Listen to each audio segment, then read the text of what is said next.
Hi good morning. सीधा सौदा के आज के इस थर्सडे एडिशन में आप सबका स्वागत है। कुछ बहुत बढ़िया ग्लोबल क्यूज हैं जो आज के सेशन को बढ़िया उत्साह दिखा रहे हैं। थर्सडे का दिन है, वीकली ऑप्शंस एक्सपायरी है और देखिए मूड माहौल सुधरता हुआ। एसजीएक्स निफ्टी छोड़ते हैं, पहले आज जरा यूएस दिखाइए। पिच गजब की है, आज डायरेक्ट बैट की जरूरत ना पड़े शायद। अब यूएस में कल 2.25 से 4.5% तक का उछाल। नैस्डैक था जिसने अंडर परफॉर्म कर रहा था, जिसमें यूएस के फेड हाइक्स का कंसर्न ज्यादा वे कर रहा था, उसकी ट्रैजेक्टरी एकदम बदलती हुई। आपको याद होगा लास्ट वीक यूएस में उछाल था, बढ़िया वीक ऑन वीक गेन्स थे। क्यों था? क्योंकि उनके इन्फ्लेशन के नंबर्स आए थे। उस इन्फ्लेशन के नंबर्स के बाद ज्यादातर स्ट्रीट फैक्टर इन कर रही थी कि फेड स्टेप डाउन करेगा। स्टेप डाउन मतलब 75 के 4 हाइक्स के बाद हो सकता है वो पैडल गैस से थोड़ा सा उठाए, ऐसे एक्सीलेटर से उठाते हैं, थोड़ा ठंडा पड़ेंगे। पर वो इस हफ्ते नर्वसनेस थी बहुत ज्यादा इवेंट से पहले। इवेंट क्या था कि जेरोमी पावेल साहब की स्पीच होनी थी कल शाम को। वो स्पीच जैसे आई, पूरा का पूरा बाजार लाल निशान से घूमा और दिन के हाईस पे जाके बंद हुआ। तो ये ट्रैजेक्टरी बदली। एशिया इसीलिए थोड़ा बेहतर कामकाज करता हुआ। इंडिया ने कल बहुत बढ़िया आउट परफॉर्म करा है ग्लोब को। हालांकि वो रीजन था कि हमारी एमएससीआई की रिबैलेंसिंग थी जो क्लियरली एविडेंट थी स्क्रीन्स पे। 3.25 3.10 के बाद से जो उछाल आया था स्टॉक स्पेसिफिक और इंडिसीज में, वो क्लियरली लग रहा था एमएससीआई रिबैलेंसिंग का इंपैक्ट। तो हमने उस चक्कर में थोड़ा सा आउट परफॉर्म ऑलरेडी कर दिया है। तो अब कितना जूस बचा है इस तरह की यूफोरिक एनवायरमेंट में? दरअसल स्ट्रैटेजी क्या हो, अब उस पे जाते हैं। पहले जरा कैमरा घुमाइए जरा पिच पे। आज तो खैर पिच पे कैमरे की जरूरत ही नहीं है। आज ऐसा था कि मैं पवेलियन में बैठा हुआ भी देख रहा था, पिच सख्त सी लग रही थी थोड़ी, पर क्या इतनी दूर से भरोसा नहीं होता ये इतनी सख्त कैसे हो सकती है। अभी क्या मामला क्या है? तो बहुत सख्त है पिच, बहुत सख्त। तो आज मतलब टप्पा भी खाएगा तो दिक्कत नहीं है। नहीं, कोई दिक्कत क्या है? देखिए, दिक्कत पूरी दुनिया की क्या दिक्कत है? इन्फ्लेशन। क्या रियली दिक्कत है? हाँ, मेरे लिए तो है। दुनिया से क्या करना मुझे, मेरे लिए तो आज भी इन्फ्लेशन बहुत बड़ी दिक्कत है। एक खबर बता देता हूँ, आप समझ लीजिए कैसे दिक्कत है। फैशन डिजाइनर अबू जानी का नाम सुना होगा उन्होंने? हाँ, सुना तो है। उन्होंने एक 18 मंजिल की एक बिल्डिंग किराए पे ली है, इसका किराया 60 करोड़ रुपए है। कितना कमाते हैं भाई? पता नहीं कितना कमाते हैं, लेकिन 12% का एस्केलेशन क्लॉज भी लगेगा 3 साल बाद। तो ये बात सही गरीबी हम लोगों के लिए है। ये तो के शेप है ना, हम के में नीचे आ गए डंडी में, क्या करें। हाँ। तो ये खबर पड़ गई। और 1 लाख स्क्वायर फीट मुंबई में, सोचिए आप, देखिए क्या गजब। मतलब 18 मंजिला, मतलब ये अपना शोरूम तो नहीं खोल रहे, रहने वाले का सबका स्टूडियो खोले, पता नहीं क्या है। नीचे के फ्लोर में स्टूडियो, ऊपर रहेंगे गोरेगांव में, वो भी गोरेगांव में। तो खैर बड़े लोग, बड़ी बातें हैं। और इन्फ्लेशन की चिंता थोड़ी थोड़ी कम हो रही है गरीबों के लिए भी, अमेरिका में भी कम हो रही है। इसीलिए फेड चेयरमैन ने कहा है कि हम थोड़ा सुस्त पड़ेंगे, ठंडे पड़ेंगे, बहुत ज़्यादा तेज़ी से नहीं बढ़ाएंगे। तो इसी वजह से आप देखिए ना कि कल यूएस के मार्केट हों, यूरोपियन मार्केट हों या आज एशियन मार्केट हो, सब में एक बड़ी ज़बरदस्त रैली चली। देखिए यहाँ पे बहुत ध्यान से चीज़ को समझना चाहिए कि उन्होंने ये कहा है कि जो कोर इन्फ्लेशन जिसको हम लोग ट्रैक करते हैं, पीसी, जिसका एक नंबर भी कल आएगा, वो संकेत दे रहा है कि यहाँ से जाते हुए नरम पड़ेगा। और जो बात हम लोग बार बार कहते थे कि लैग इम्पैक्ट आता है इकोनॉमिक पॉलिसीज़ का, वो बात उन्होंने भी कही कि हमने इतनी जो शार्प हाइक की है उसका इम्पैक्ट धीरे धीरे हमको दिखेगा। इसलिए ये अप्रोप्रिएट होगा कि दिसंबर पॉलिसी में थोड़ा स्लो करें। तो उसका मतलब ये होगा कि 75 की बजाय 50 बढ़ाएंगे, लेकिन ब्याज दर बढ़ना बंद नहीं होगा। ये बात बिल्कुल ध्यान रखिएगा, बंद नहीं होगा, जारी रहेगा, लेकिन स्पीड थोड़ी कम हो जाएगी, रन रेट कम हो जाएगा। तो उसकी वजह से मार्केट को अच्छा लगा और वो यही सुनना चाहता था मार्केट कि आप स्पीड थोड़ी कम करिए, धीरे धीरे बंद करेंगे आप। तो उस ट्रैजेक्टरी में मार्केट ने डेज हाई पे जाके क्लोजिंग दी है। फिर बहुत सारी अच्छी खबरें आई। उससे पहले यूरोप में इन्फ्लेशन यू जोन का 10% आ गया, 17 महीने में नीचे आया। यूएस की अपनी इकोनॉमी 2.9% की रफ्तार से ग्रो कर रही है। वहाँ का एक जॉब डेटा भी कल आया था प्राइवेट फर्म वाला, वो भी घट के आया। अनुमान 2 लाख का था, 1,27,000 आया। हालांकि अभी भी ऊँचे, लेकिन गिरा तो कम से कम। तो कल मतलब जैसे कहते हैं ना कि सब कुछ ऐसा था जो मार्केट को तेज़ी की तरफ ले जाने वाला था। तो हर खबर पॉजिटिव आ रही थी। चाइना से भी उन्होंने कह दिया कि हम ईज आउट करेंगे। तो कुल मिला के पिच को बड़ी सख्त बना दिया है। स्पिन है नहीं। आप अगर एवरेज बल्लेबाज में हैं तो आप 6 मार सकते हैं। बाबा की किस्मत ही खराब तो अलग बात है। तो बेसिकली आप कह रहे हो कि एक ग्राउंड में एक पिच होती है जो मैच होता है और 3-4 क्यूरेट और करके रखी है। हाँ, तो ये 3-4 जो बची हुई पिच है वो भी सख्त है, वो भी सख्त चाहे वो है यूरोप की हो, चाहे चाइना की हो, चाहे यूएस की हो, सब बढ़िया। और हमारा अपना जीडीपी का आंकड़ा भी डिसअपॉइंट नहीं कर रहा भाई कर का। हमारा वाला आंकड़ा भी देखिए, हमारे वाले आंकड़े का विश्लेषण हम लोग कभी करेंगे, बाद में कभी करेंगे। अभी कर देते। 6.3% आया है और ये अनुमान के मुताबिक है। अब बाजार हमारा भी बहुत ही बढ़िया बाजार है, सभी दुनिया बाजार अनुमान लगा लेते हैं पहले ही कि 6.3 आएगा तो हम खुश हो जाएंगे। ओ आया, वैसे ही आया। उसके अंदर दो चीज़ें बहुत महत्वपूर्ण है, एक सर्विस और दूसरा एग्रीकल्चर। इसके छोड़ के बाकी सारे नंबर खराब है, ये भी मैं साफ कर दे रहा हूँ। मैन्युफैक्चरिंग बहुत खराब है, माइनिंग बहुत खराब है। और ये जो सर्विस सेक्टर की ग्रोथ है ये इसलिए है कि पेंटअप डिमांड अभी भी चल रही है। और दूसरा कॉज ऑफ वरी होना चाहिए कि जो हमारी सेविंग रेट है वो 26% है, जो 19 साल के लोज पे है। मतलब इसका ये हुआ कि हम अपनी सेविंग से खर्चे कर रहे हैं, इनकम एक्चुअली हमारी नहीं बढ़ी हाउस होल्ड। तो एग्री, सेविंग से खर्चे हो रहे हैं और उसको देख देख के फिर खराब लगता है आपको, उससे खराब लगता है। और वो एक चिंता की बात होनी चाहिए, क्योंकि जब मैन्युफैक्चरिंग बढ़ ही नहीं रही ना, प्रोडक्शन, अब फेस्टिवल सीजन बीता है, यानी ये सेकेंड क्वार्टर ना हिस्ट्री का रिजल्ट है ये।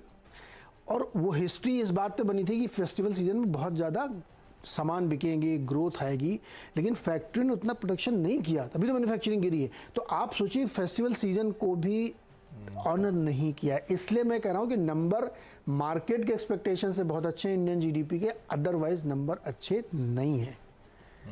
नंबर थोड़े से वरीसम हैं। आने वाले सेकंड हाफ में क्या बनेगा, 4-4.5% की आएगी तो 6%, 7% मुझे नहीं लगता, कि मुझे क्या चीफ इकोनॉमिक एडवाइजर को नहीं लग रहा है, वो भी 6.7 6.8 कह रहे हैं। तो इंडियन ग्रोथ थोड़ा सा चिंता के बादल हैं यहाँ पे, क्योंकि वो सेविंग रेट गिरना एक्चुअली बहुत प्रॉब्लम है। फर्स्ट हाफ का 19 ईयर्स का ओल्ड डेटा है, मतलब लोअर्स का डेटा है 26% का। तो अभी तो काम चल रहा है क्योंकि सेविंग्स हैं, सेविंग से पैसा निकाला जाए, सेविंग से पैसा निकालना, लेकिन वो थोड़ा सा आपके साइकी पे वे करने लगता है। अभी तो आप चूंकि जोश जोश में कर रहे हैं। अच्छा, टच एंड फील वाली चीज़ों में हो रहा है, होटल में हो रहा है, बाल कटाने में पैसा खर्च कर रहे हैं आप, है ना, सर्विसेज में खूब पैसा खर्च कर रहे हैं। तो वो सर्विसेज का पैसा ट्रांजैक्टरी और डिस्क्रिशनरी होता है, कैपिटल फॉर्मेशन वाली कंजम्पशन नहीं है ये। कैपिटल फॉर्मेशन की कंजम्पशन होती है जब मैन्युफैक्चरिंग चलती है, जब माइनिंग चलती है। लेकिन खैर ये आज का दिन तेज़ी वाला है, चौतरफा तेजी है आज। तो आज जिधर आप हाथ लगाओगे ना, मिट्टी में हाथ लगाओ सोना बनेगा आज, ऐसा लग रहा है मेरे को। थोड़ा सा कॉशियस रहिएगा जब इस तरह कमेंट्री हम लोग करें ना तो आप थोड़ा सतर्क हो जाएगी। ये तो मैं इसलिए कह रहा हूँ क्योंकि मार्केट वैसा ही है, जैसा मूड है फ्लेवर, लेकिन सावधानी थोड़ा कॉशियस रहेंगे। आईटी ने आउट परफॉर्म करा है, वो करा है मतलब बीच में आपको याद होगा सेक्टरल चर्निंग में आईटी की तरफ कंफर्ट बढ़ रहा था। कंफर्ट इसलिए बढ़ रहा था कि अंडर ओन थी, बहुत पिटी हुई थी वैल्यूएशन से। कंफर्ट जब बाकी पॉकेट्स में नजर नहीं आ रहा था, इंडेक्स में नजर नहीं आ रहा था, तो आईटी का सहारा लिया गया। इंडेक्स तो मैनेज हो ही रहा था, तो आईटी के सहारे के थ्रू हुआ है।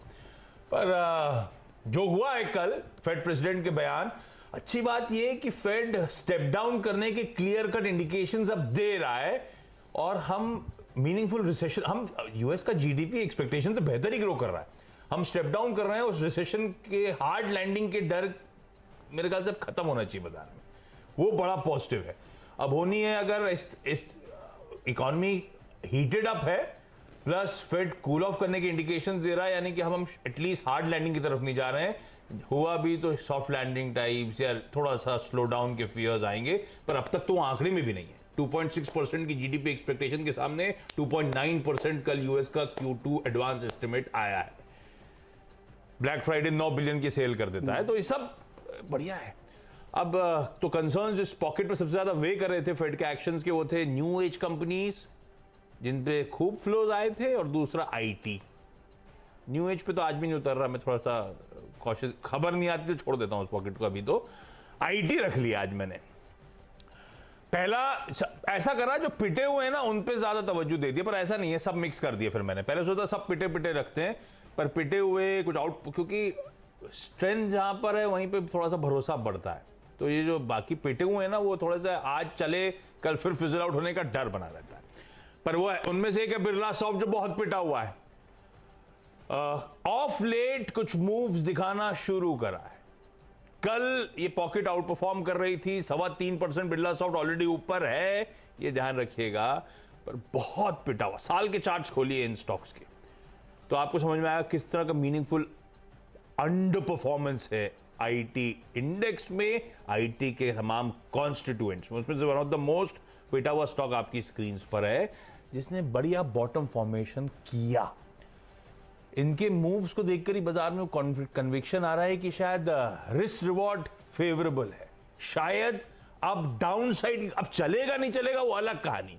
मेरे हाथ में क्या है, मेरे हाथ में मेरी रिस्क को मैनेज करना है, और वो दिखा रहा है कि रिस्क रिवॉर्ड, इसीलिए मैंने कहा फेवरेबल लग रहा है। हो सकता है यहां से अब मीनिंगफुल डाउन साइड की गुंजाइश ना हो, तो इसलिए पॉकेट कंफर्ट दे रही है, और जो पॉकेट कंफर्ट देती है उसमें थोड़ा सा फिर आप ट्रेड देना भी चाहें तो फंसने की गुंजाइश थोड़ी सी कम रहती है। खैर, हम तो आज की बात कर रहे हैं, ग्रीन की बात कर रहे हैं, आपका एडवाइजर है वो बेहतर प्लेस्ड होगा, आपको करना क्या है। बिरला सॉफ्ट पहला इन ग्रीन लेके चल रहा हूं। दूसरा एक ऐसा स्टॉक जिसके वैल्यूएशंस बहुत रिच हो गए थे, टाटा एलिक्सी था, वो सबको पसंद आता था और गजब का मूव दिया भाई। कहां 3 डिजिट का स्टॉक, कहां 5 डिजिट तक पहुंचा, करेक्ट हुआ ऑफ लेट। स्टोरी अभी भी ब्यूटीफुल है टाटा एलिक्सी की, इसमें कोई शक नहीं है। अब फ्लोज पे डिपेंड करेगा कि बाजार वैल्यूएशंस क्या देता है, ऐसे तो हिस्टोरिकल ये सब बकवास होता है। कभी बाजार को 70 भी बुरा नहीं लगता, 80 भी बुरा नहीं लगता, कभी 30 भी महंगा लगने लगता है, तो ये कहना मुश्किल होता है, ये सब फ्लोज डिटरमाइन करते हैं। पर ऑफ हाइस चलने वाला बढ़िया बिजनेस और ब्यूटीफुल मिक्स है न्यू एज में। टाटा एलिक्सी इसलिए रडार पे रख रहा हूं। मिक्स की बात स्ट्रेस इसलिए डाली क्योंकि इसी का एक पीयर सेट है केपीआईटी टेक, जो कि प्योरली ऑटोज पे फोकस करता है। टाटा एलिक्सी ऑटोज के अलावा बाकी वर्टिकल्स में भी है, मिसाल के तौर पे मीडिया वगैरह में, और इसीलिए वो अलग अलग वर्टिकल्स के चलते डाइवर्सिफाइड प्ले है, इसीलिए वैल्यूएशंस भी ज्यादा बेहतर कमांड करता है। केपीआईटी कंसेंट्रिक प्ले है, ऑटोज पे लार्जली सिर्फ फोकस, पर इसने मीनिंगफुल आउट परफॉर्मेंस दिखाया है। बीच में तो ब्रोकरेजेस काफी एग्रेसिव टारगेट्स भी दे रही थी जब इन्होंने नए नए करार करे थे, पर ये स्ट्रेंथ वाला आईटी स्टॉक है। साल के चार्ट्स नहीं खोल रहे आप, सब स्टॉक एक एक करके, ये स्ट्रेंथ वाला आईटी स्टॉक है। तो स्ट्रेंथ वाला आईटी स्टॉक पे थोड़ा भरोसा स्ट्रीट का ज्यादा रहता है आमतौर पे। मैंने पिटे हुए 2 मेंशन करे थे, स्ट्रेंथ वाला आपकी स्क्रीन पर।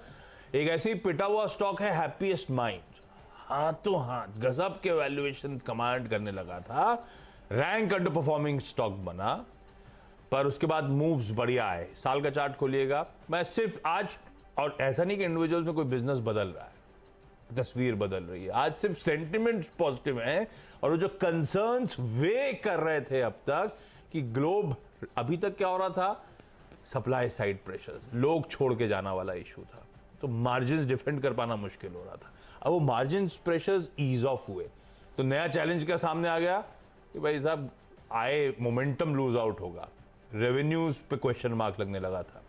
अब एटलीस्ट वो थोड़ा सा कंसर्न रिड्यूस होना चाहिए, तो इसीलिए से आईटी शायद थोड़ा सा आउट परफॉर्म कर दे। पर एक ऐसे दिन जब कंसेंसस बनेगा आईटी, तो वहीं गड़बड़ होती है, इसलिए आपको जरा स्क्रीन्स को वॉच आउट करना है। 4 आईटी स्टॉक्स ले रहा हूं, इसके अलावा पहले तो ऐसा दिन भी था, हो सकता था 10 के 10 ले लूं, लेकिन ऐसा करा नहीं है, मैंने बाकी मिक्स रखा है।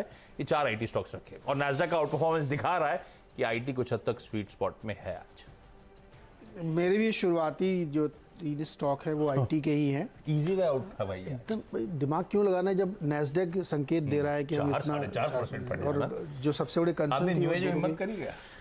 नहीं, न्यू एज में तो मैंने नहीं की हिम्मत। आपने की क्या? नहीं आईटी पे रुका। जोमेटो लिया क्या? नहीं लिया। जोमेटो की कल की लास्ट ट्रेड में हाँ। एक ही बायर आया, और वो भी टेमासेक का कोई यूनिट है जो। हाँ, वो अदरवाइज पता नहीं चला किसी ने मीनिंगफुल लिया हो। तो मुझे लगता है 29 करोड़ में आज लकी है वो बाजार सपोर्टिव, नहीं तो मैं तो रेड लेके जाने वाला था, रेड वाले हटा दिए मैंने अपनी टीम से। आज रेड लेना ठीक नहीं है। तो इन्फोसिस, विप्रो और परसिस्टेंट सिस्टम्स, बाकी इनकी टीम में बहुत सारे हैं मिड कैप में, तो अभी ये हमने लिए, और रीज़न बिल्कुल वही जो अभी आशीष गिना रहे थे सारे, क्योंकि ये सबसे सप्रेस्ड हैं। हालांकि एक बहुत इसमें ध्यान रखने वाली कि आईटी के मिड कैप में बड़ी तेज़ी आपको देखने को मिलेगी, वहाँ पे ज़्यादा ग्रोथ पोटेंशियल, इसलिए उसमें से एक मिला मुझे परसिस्टेंट, जो मुझे सबसे अच्छा लगता है इसमें, इस पूरे कैप में। लेकिन विप्रो इन्फोसिस लिए क्योंकि इनके एडीआर 3-4% ऊपर थे, तो हमने कहा इस पर भी मूवमेंट आ सकता है। तो आईटी आज ध्यान रखिएगा, और अगर ये ट्रेंड कंटिन्यू करता है कि रेट हाइक की रन रेट कम करेंगे लगातार वो, तो फिर आप देखेंगे फिर आईटी में भी एक बड़ी रैली हो, और फिर एक तरीके से वो पूरा सर्कल पूरा हो जाएगा, सारे सेक्टर एक एक करके चल चुके, यही बाकी था। तो अब इसमें भी एक बड़ी रैली बनने की संभावना दिख रही है। आपने कितने बताए अभी तक? 4 बता दी मैंने तो अच्छा, 3 मेरे आईटी हैं पूरी कर और दी, अब क्या है? 2 और चलो सर तीनों बताए थे। 2 में हमने टाटा मोटर्स और टाटा मोटर्स डीवीआर भी लिया है। ये दोनों इसलिए लिए हैं क्योंकि इनके भी डीवीआर में और टाटा मोटर्स में, क्योंकि इनके भी जो ग्लोबल इनकी लिस्टिंग है वहाँ पे अच्छी रैली बनती हुई दिखी है। उसका एक कारण शायद ये हो सकता है कि कल यूरोजोन के इन्फ्लेशन नंबर्स कम आए हैं, 10% के आसपास हैं, जो करीब 1.5 साल बाद नीचे दिख रहे हैं, तो वो एक पॉजिटिव हो सकता है वहाँ पे। तो सिर्फ एक इस वजह से, क्योंकि एडीआर में तेजी है, तो टाटा मोटर्स और डीवीआर उसका ले लें। और 6th स्टॉक हमने लिया है ऑयल इंडिया। ऑयल इंडिया हमने इसलिए लिया है कि एक तो कच्चे तेल में तेज़ी बनी है, दूसरा अगर जिस तरीके से यूएस की जीडीपी के नंबर्स देखने को मिल रहे हैं, बढ़ के आए हैं, चाइना में रीओपनिंग हो रही है, प्राइस कैप की बात चल रही है, प्रोडक्शन कट के आशंकाएं और र्यूमर्स चल रहे हैं, अगर ये सारा कुछ होता है तो फिर ऑयल प्राइसेस और ऊपर जाएंगे। और ऑयल इंडिया मुझे ओएनजीसी से बेटर लगता है। तो यहाँ पे मैं बिल्कुल किसी ने एक्सप्लेन भी करूँगा कि ओएनजीसी भले ही लार्जेस्ट कंपनी है, लेकिन ऑयल जो है ज़्यादा बेटर प्लेस्ड है यहाँ पे। तो ऑयल इंडिया लिए उसका एक बड़ा कारण है कि नुमालीगढ़ रिफाइनरी का इनको ज़बरदस्त फ़ायदा होता है, क्योंकि वो मार्जिन हमेशा उनके इम्प्रूव्ड होते हैं क्योंकि गवर्नमेंट की तरफ से सपोर्ट मिलता है। तो ऑयल इंडिया पे हमको लगता है ध्यान रखना चाहिए। लो ओएनजीसी को उन्होंने डाउनग्रेड कर दिया। नहीं, डाउनग्रेड नहीं किया, अच्छा है कंपैरिजन में ऑयल इंडिया अच्छा है। अच्छा है क्या? ऑयल इंडिया भी अच्छा है, लेकिन कच्चा तेल कल से आज के बीच में भाई 2.5% ज्यादा उछला है मेरे ख्याल से। कल का था, लाइए कच्चा इस समय का ब्रेंड का भाव दिखाइएगा। 84.8 पे छोड़ा हमने कल 3:30 बजे, और इस समय मेरे ख्याल से 87 के बियॉन्ड कामकाज करता हुआ। तो क्रूड का प्ले ओएनजीसी रख दीजिए स्क्रीन पर। दूसरा, ऐसे ही कॉपर कल और आज के बीच में 2-2.5% इंटरनेशनल मार्केट में उछाल दिखा रहा है। हाँ, इंडिया में सबड्यूड रहेगा डॉलर की चाल के चलते, पर हम तो ग्लोबल क्यूज पे बात कर रहे हैं। मुझे लगता है हिंदुस्तान कॉपर को इन ग्रीन लेके चलना चाहिए। मेटल्स, चाइना फैक्टर भी एट प्ले है। चाइना जो इंडिकेट कर रहा है हम अपनी स्ट्रिक्टनेस कम करेंगे अब कोविड रिलेटेड, मेरे ख्याल से इसीलिए लार्जली मेटल्स में आउट परफॉर्मेंस आया है। ये हिंदुस्तान कॉपर बोल दिया क्या मैंने? सॉरी, हिंदुस्तान कॉपर नहीं, हिंडाल्को। ओएनजीसी और हिंडाल्को, एक क्रूड प्ले, एक मेटल्स प्ले के तौर पे आपकी स्क्रीन पर। क्विकली छोटा सा ब्रेक के उस पार जब लौटेंगे।